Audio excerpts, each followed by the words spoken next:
Well, Nepal's foreign minister has said that initial reports suggest that an earthquake caused an avalanche, which then triggered the flooding.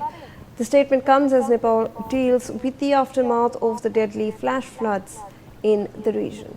So, Atul, we are getting some sort of information. These are obviously preliminary reports. Nepal's foreign minister has said that this might have been because of an earthquake which triggered an avalanche and then the flash floods. Yeah, initially what we got to learn was that some sort of breaking of the glacier is what initially was suggested. But it seems that now the Nepal Foreign Affairs Minister, Sushil Kanal, has stated that the flash flood in the Mote Koshi River, that was primarily triggered by earthquake. And then subsequent landslide led to this whole flash flood. Now, what he has said is that an earthquake struck at 8:37 a.m. local time, and that triggered an avalanche or large landslides in those particular regions, and that blocked the rivers for a moment. And that then what we saw was a sudden burst of this blockage.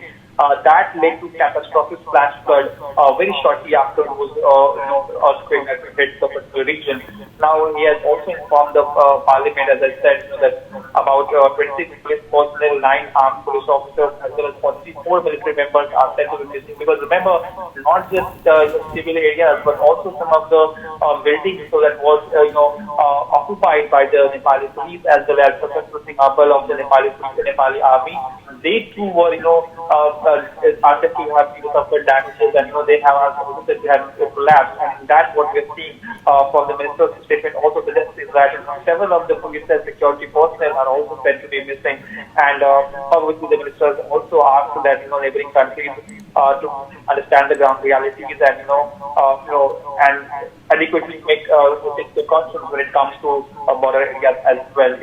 That is what we see, and this is why we have seen the Indian Home Minister Amit Shah has also in fact spoken to Bihar's Chief Minister as well. We have seen Central Water Commission as well issuing alert to regions in some of the regions in UP as well as particularly northern Bihar, which is likely to get affected in case the Gandak River sees a rise in the water level, which is very likely to happen sooner or later.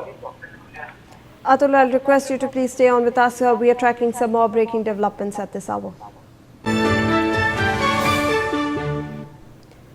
Well, Nepal authorities have released emergency helpline numbers for people seeking assistance across several flood-affected districts. For emergency assistance through the District Emergency Operations Center, people can call 1234. So we are also providing you with the numbers. The helpline numbers are running on your screens right now, or you can track them down if you need some information. Let me go across to my colleague Atul Ranjan for more on this. Atul, emergency helpline numbers have also been activated for this.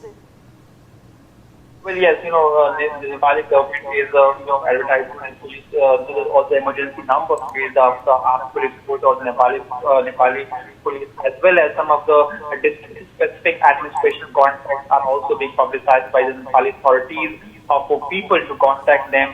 Obviously, because given the fact that several of the family members of several of the people are said to be missing right now, so they are obviously worried about their whereabouts. So in that case, the Nepali police authorities have in fact issued numbers, helpline numbers for people to ask the whereabouts of the people.